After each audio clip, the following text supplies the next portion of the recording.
Hey guys, welcome back once again. So the purpose of making this video is to make an announcement. Some of you might have already noticed, but for the people who have not noticed it yet, the name of our YouTube channel has been changed.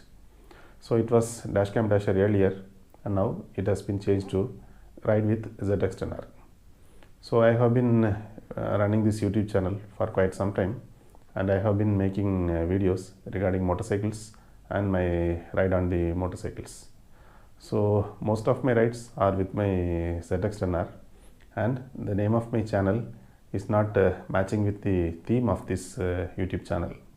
So to make the name of the channel more relevant to the content which I make, I decided to change the name of this channel, and I got some suggestions from my close friends, and this name was suggested by my wife, and finally I have decided to change the name to Ride with ZX10R.